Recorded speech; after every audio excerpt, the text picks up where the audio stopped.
this morning so far. We've closed out, I withdrew already, the $3,000 position. So that's my little update. Waiting to feel ready is one of the most expensive habits of this generation. And that's because motivation is a myth.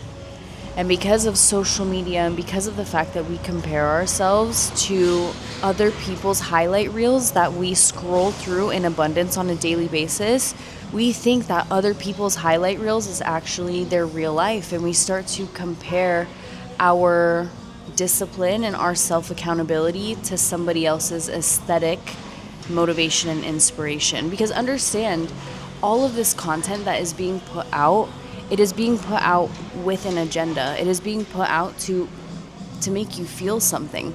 And it's really interesting because some of this, like, we could have the entire conversation of like dopamine and just filling your brain and your soul and your spirit with so much information that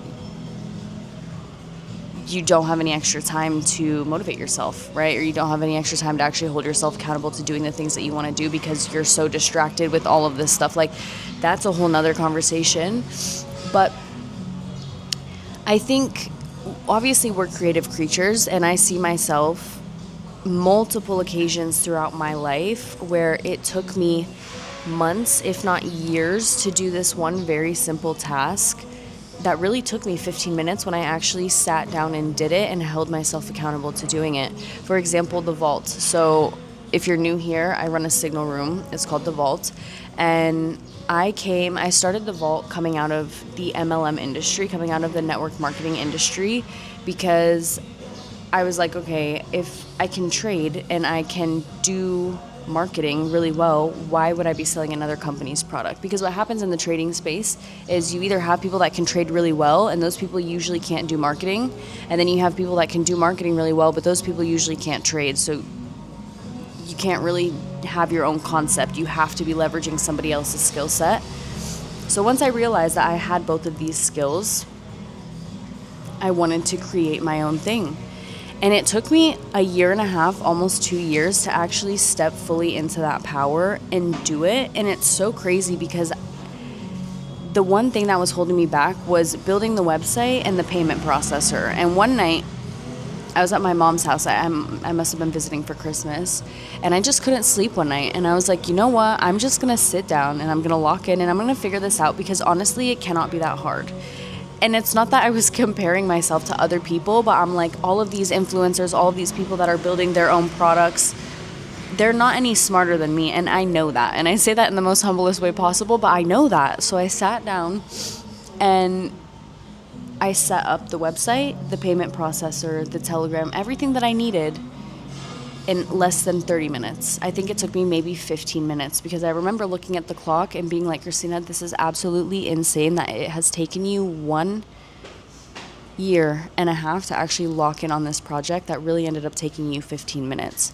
And it's not the fact that, it took me a year and a half and I just waited and waited and waited. It's that entire year and a half, I was so hard on myself and I was running laps in my own mind, because I knew that I was being called to do that, and instead of just doing it, I was comparing myself to everybody else and, it's just not going to be good enough. Let me put it off. Let me wait until I wake up and I feel like I'm in the correct headspace and the correct mind space to actually build this thing from scratch, that I don't know what I'm doing.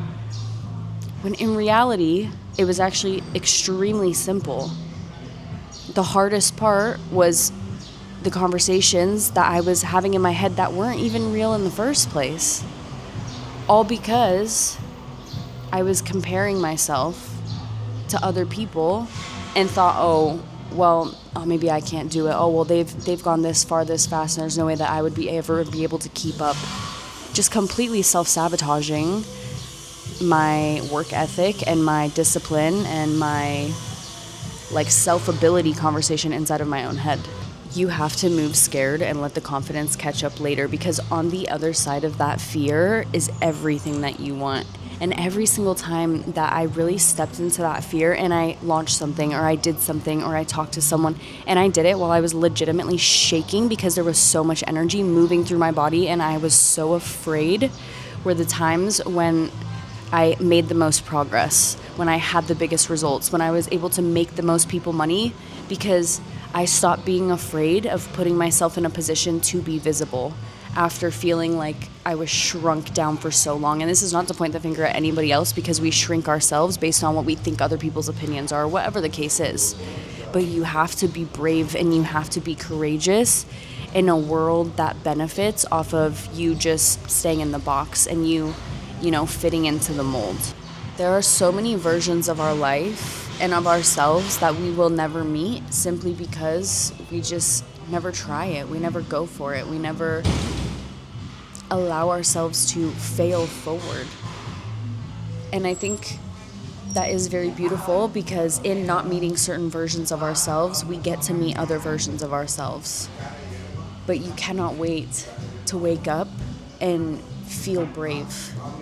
Bravery is when you do it and you're shaking and you know that you're afraid, and you make the conscious choice to step into that power and to do it afraid and to do it anyways. As you wake up and you do it anyways, over and over and over again, day after day after day after day, you start to build that relationship with yourself where you keep your promises, and those will build into habits. And those habits are what's going to essentially form the rest of your life, and that person that you end up meeting when you stop just waiting to be ready and just move with bravery and courage. But I'll see you guys tomorrow.